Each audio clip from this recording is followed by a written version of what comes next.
भक्तजनों, चलिए सुनते हैं गुरुवार की कथा। भारतवर्ष में एक प्रतापी और दानी राजा राज्य करता था। वह नित्य गरीबों और ब्राह्मणों की सहायता करता था। यह बात उसकी रानी को अच्छी नहीं लगती थी। वह न ही गरीबों को दान देती, न ही भगवान का पूजन करती थी और राजा को भी दान देने से मना किया करती थी। एक दिन राजा शिकार खेलने वन में गए हुए थे, तो रानी महल में अकेली थी। उसी समय बृहस्पति देव साधु वेश में राजा के महल में भिक्षा मांगने के लिए गए और भिक्षा मांगी।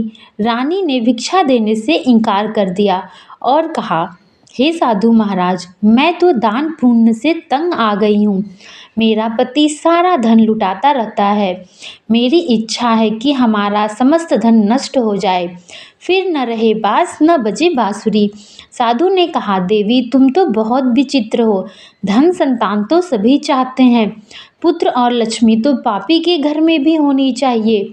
यदि तुम्हारे पास अधिक धन है तो भूखे को भोजन दो, प्यासों के लिए प्याऊ बनवाओ, मुसाफिरों के लिए धर्मशालाएं खुलवाओ।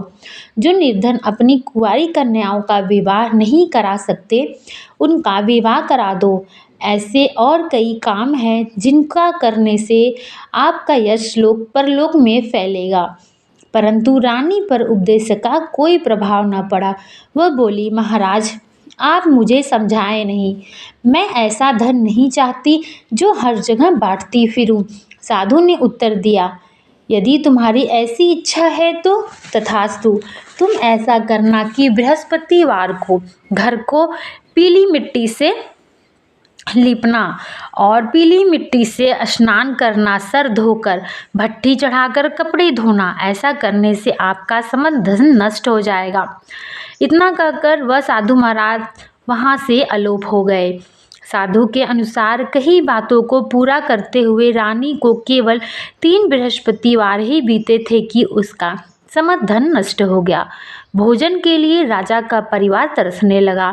तब एक दिन राजा ने रानी से बोला, हे रानी, तुम यही रहो, मैं दूसरे देश को जाता हूँ, क्योंकि यहाँ पर सभी लोग मुझे जानते हैं, इसलिए मैं कोई छोटा कार्य नहीं कर सकता।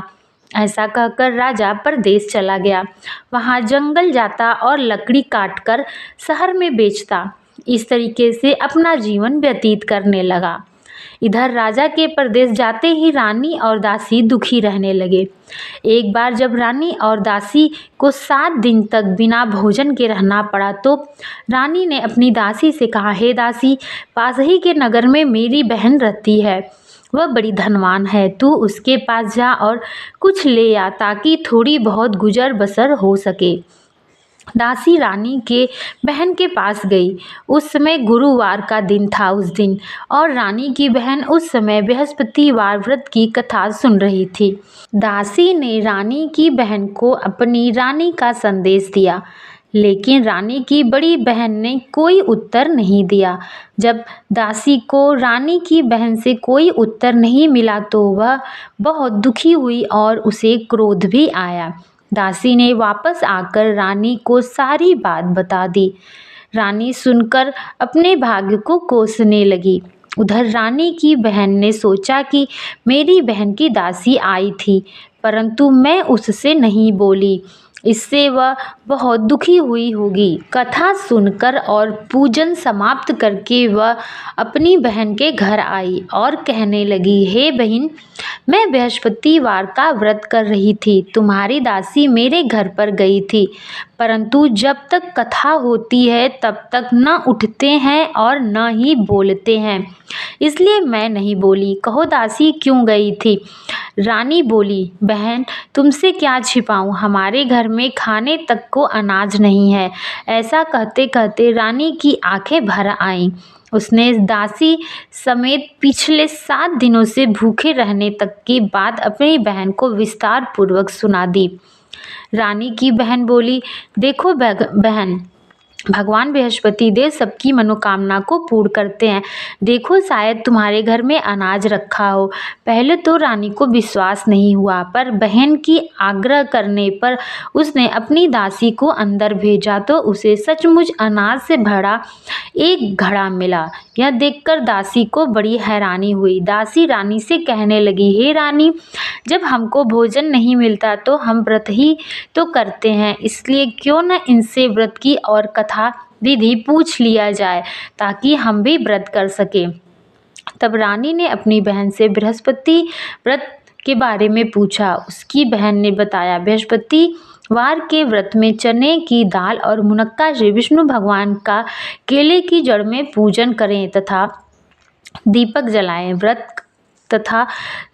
व्रत कथा सुने और पीला भोजन ही करें, इससे बृहस्पति देव प्रसन्न होते हैं। व्रत और पूजन विधि बताकर रानी की बहन अपने घर लौट गई। 7 दिन के बाद जब गुरुवार आया तो रानी और दासी ने व्रत रखा। घुड़सवार में जाकर के चना और गुड़ ले आई। फिर उसने केले की जड़ तथा विष्णु भगवान का पूजन किया। अब पीला भोजन कहाँ से आए, इस बात को लेकर दोनों बहुत दुखी थे। चूँकि उन्होंने व्रत रखा था, इसलिए बृहस्पति देव उनसे प्रसन्न थे। इसलिए वे एक साधारण व्यक्ति का रूप धारण कर 2 थाली सुंदर पीला भोजन लेकर के दासी को दे गए। भोजन पाकर दासी बहुत प्रसन्न हुई और फिर रानी के साथ मिलकर भोजन ग्रहण किया। उसके बाद वे सभी गुरुवार को व्रत और पूजन करने लगे। बृहस्पति भगवान की कृपा से उनके पास फिर से धन संपत्ति आ गई, परंतु रानी फिर से पहले की तरह आलस करने लगी। तब दासी बोली, देखो रानी, तुम पहले भी इसी प्रकार आलस्य करती थी। तुम्हें धन रखने में कष्ट होता था, इस कारण सभी धन नष्ट हो गए। और अब जब भगवान बृहस्पति देव की कृपा से धन मिला है तो तुम्हें फिर से आलस्य हो रहा है। रानी को समझाते हुए दासी कहती है कि बड़ी मुसीबतों के बाद हमें यह धन पाया है हमने, इसलिए हमें दान पुण्य करना चाहिए, भूखे मनुष्य को भोजन करवाना चाहिए और धन को शुभ कार्यों में खर्च करना चाहिए, जिससे तुम्हारे कुल का यश बढ़ेगा, स्वर्ग की प्राप्ति होगी और पितृ प्रसन्न होंगे। दासी की बात मानकर रानी अपना धन शुभ कार्यों में खर्च करने लगी, जिससे पूरे नगर में उसका यश फैल गया। उधर राजा एक दिन जंगल में दुखी होकर एक पेड़ के नीचे आसन जमाकर बैठ गया। वह अपनी दशा को याद करके व्याकुल होने लगा। बृहस्पतिवार का दिन था। एकाएक उसने देखा कि निर्जल वन में एक साधु प्रकट हुए। वह साधु के वेश में स्वयं बृहस्पति देवता थे। लकड़हारे के सामने आकर बोले, हे लकड़हारे, इस सुनसान जंगल में चिंता मग्न होकर क्यों बैठे हो? लकड़हारे ने दोनों हाथ जोड़कर प्रणाम किया और बोला, महात्मा जी, आप सब कुछ जानते हैं, मैं क्या कहूँ। यह कहकर रोने लगा और साधु को अपनी आत्मकथा सुनाई। महात्मा जी ने कहा, तुम्हारी स्त्री ने बृहस्पतिवार के दिन बृहस्पति देव का निरादर किया है, जिसके कारण रुष्ट होकर उन्होंने तुम्हारी यह दशा कर दी है। अब तुम चिंता को दूर करके मेरे कहने पर चलो, तुम्हारे सब कष्ट दूर हो जाएंगे और भगवान पहले से भी अधिक धन संपत्ति तुम्हें देंगे। तुम बृहस्पतिवार के दिन कथा किया करो। 2 पैसे के चना मुनक्का लाकर उसका प्रसाद बनाओ और शुद्ध जल से लोटे में शक्कर मिलाकर अमृत तैयार करो। कथा के पश्चात अपने सारे परिवार और सुनने वाले प्रेमियों में प्रसाद व बांट कर खुद भी ग्रहण किया करो। ऐसा करने से भगवान तुम्हारी सब मनोकामना पूरी करेंगे। साधु के वैसे वचन सुन के लकड़हारा बोला, हे प्रभु, मुझे लकड़ी बेचकर इतना पैसा नहीं मिलता जिससे मैं भोजन के उपरांत कुछ भी बचा सकूं। मैंने रात्रि में अपनी स्त्री को व्याकुल देखा है। मेरे पास कुछ भी नहीं जिससे मैं उसकी खबर मंगा सकूं। साधु ने कहा, हे लकड़हारे, तुम किसी बात की चिंता मत करो। बृहस्पतिवार के दिन तुम रोजाना की तरह लकड़ियां शहर बेचने को जाओगे। तुमको रोज से दूना धन प्राप्त होगा, जिससे तुम भली भांति भोजन कर लोगे तथा बृहस्पतिवार के पूजन का सामान भी आ जाएगा। इतना कहकर साधु वहां से अंतर्ध्यान हो गए। धीरे धीरे समय व्यतीत होने पर फिर वही बृहस्पतिवार का दिन आया। लकड़हारा जंगल से लकड़ी काटकर किसी शहर में बेचने गया। उसे उस दिन से और दिन से अधिक पैसा मिला। राजा ने चना गुड़ आदि ला करके गुरुवार का व्रत किया। उस दिन से उसके सभी क्लेश दूर हुए, परंतु जब दोबारा गुरुवार का दिन आया तो लकड़हारा व्रत करना भूल गया। इस कारण बृहस्पति भगवान नाराज हो गए। उस दिन उस नगर के राजा ने विशाल यज्ञ का आयोजन किया था। शहर में यह घोषणा करा दी कि कोई भी मनुष्य अपने घर पे भोजन ना बनावे, ना ही आग जलावे। समस्त जनता मेरे यहाँ भोजन करने आए।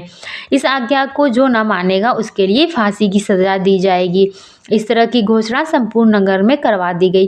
राजा की आज्ञा अनुसार शहर के सभी लोग भोजन करने गए, लेकिन लकड़हारा कुछ देर से पहुंचा, इसलिए राजा उसको अपने साथ घर लिवा ले गए और वहीं पे जाकर भोजन करा रहे थे तो रानी की दृष्टि उस खूंटी पर पड़ी जिस पर रानी का हार लटका हुआ था। वहां दिखाई नहीं दिया।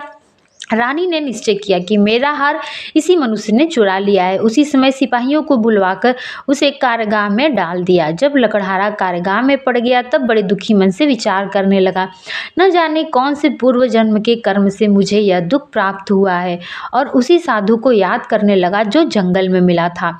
उसी समय तत्काल बृहस्पति देव साधु के रूप में प्रकट हुए और उसकी दशा को देखकर कहने लगे, अरे मूर्ख, तूने बृहस्पति देव की कथा नहीं करी, इसी कारण तुझे यह दुख प्राप्त हुआ है। अब चिंता मत कर, बृहस्पतिवार के दिन कारागार के दरवाजे पर 4 पैसे मिलेंगे, जिनसे तू बृहस्पति देव की पूजा करना, तेरे सभी कष्ट दूर हो जाएंगे। बृहस्पतिवार के दिन उसे 4 पैसे मिले। लकड़हारे ने कथा कही। उसी रात्रि को बृहस्पति देव ने उस नगर के राजा को स्वप्न में कहा, हे राजा, तुमने जिस आदमी को कारागार में बंद रखा है वह निर्दोष है, वह राजा है, उसे छोड़ देना। रानी का हार उसी खूंटी पर लटका हुआ है। अगर तू ऐसा नहीं करेगा तो मैं तेरे राज्य को नष्ट कर दूंगा। इस तरह रात्रि के स्वप्न को देखकर राजा प्रातःकाल उठा और खूंटी पर हार देखकर लकड़हारे को बुलाकर क्षमा मांगी तथा लकड़हारे को योग्य सुंदर वस्त्र आभूषण देकर विदा कर दिया। बृहस्पति देव की आज्ञा अनुसार लकड़हारा अपने नगर को चल दिया। राजा जब नगर के निकट पहुंचा तो उसे बड़ा आश्चर्य हुआ।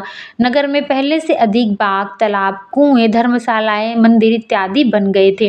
राजा ने पूछा, यह सब किसका है? तब नगर के सभी लोग कहने लगे, यह सब रानी और बांदी के है। तो राजा को बड़ा आश्चर्य हुआ तथा गुस्सा भी आया। रानी जब यह खबर सुनी कि राजा आ रहे तो उन्होंने अपनी बांदी से कहा, हे दासी, देख राजा हमको कितनी बुरी हालत में छोड़कर चले गए थे। हमारी ऐसी हालत देखकर वो लौट न जाए, इसलिए तू दरवाजे पर खड़ी हो जा।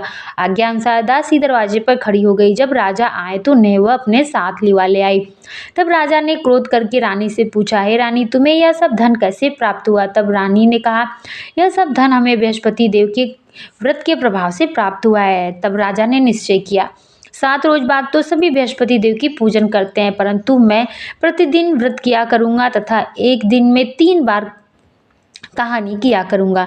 अब हर समय राजा के दुपट्टे में चंदे की दाल बंधी रहती थी तथा दिन में 3 बार कहानी कहता था। एक रोज राजा ने विचार किया कि चलो अपने बहन के यहाँ हो आवे। इस तरह निश्चय कर राजा घोड़े पर सवार अपनी बहन के यहाँ चल दिया। मार्ग में उसने देखा कुछ आदमी एक मुर्दे को लेकर के जा रहे हैं। राजा ने उसे रोककर कहा, अरे भाइयों, तुम मेरे बृहस्पतिवार की कथा सुन लो। वे बोले, लो, हमारा आदमी मर गया है, इसे अपनी कथा की पड़ी है।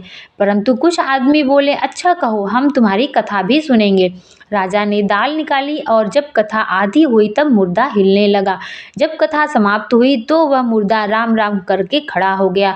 आगे मार्ग में उसे एक किसान खेत में हल चलाता दिखा। राजा ने कहा, अरे भैया, तुम मेरी बृहस्पतिवार की कथा सुन लो। किसान बोला, जब तक मैं तुम्हारी कथा सुनूंगा तब तक 4 हरैया जोत लूंगा। जा अपनी कथा किसी और को सुनाना। इस तरह राजा के आगे बढ़ते ही बैल पछाड़ खा के गिर गए और किसान के पेट में जोर से दर्द होने लगा। उस समय उसकी माँ रोटी लेकर के आई थी। जब सभी हाल पूछा तो पुत्र ने सभी हाल बोल दिया। तब बुढ़िया दौड़ी दौड़ी घोड़सवार के पास गई और बोली, मैं तेरी कथा सुनूंगी, तू अपनी कथा मेरे खेत पे चलकर कहना। तो राजा ने बुढ़िया के खेत पे जाकर कथा कही, जिसके सुनते ही बैल उठ खड़े हुए और किसान के पेट का दर्द भी बंद हो गया। राजा अपनी बहन के घर पहुंच गया। बहन ने भाई की खूब मेहमानी की। दूसरे रोज प्रातः काल राजा जगा तो देखा सभी मनुष्य भोजन कर रहे हैं। राजा ने कहा, हे बहन, कोई ऐसा मनुष्य नहीं है जिसने भोजन न किया हो, मेरी बृहस्पतिवार की कथा सुन ले। बहन बोली, भैया यह प्रदेश ऐसा है, लोग यहाँ भोजन करते हैं, बाद में अन्य कार्य करते हैं। अगर कोई ऐसा व्यक्ति हो तो मैं पड़ोस में देखकर आती हूँ। यह बोलकर राजा की बहन पड़ोस में देखने चली गई, परंतु उसे कोई भी ऐसा व्यक्ति नहीं मिला जिसने भोजन न किया हो। अतः वह एक कुम्हार के घर गई जिसका लड़का 3 दिन से बीमार था। उसे मालूम हुआ कि यहाँ पर किसी ने 3 दिन से भोजन नहीं किया है, तो रानी की बहन ने अपनी भाई का कथा सुनने के लिए कहा, तो कुम्हार तैयार हो गए।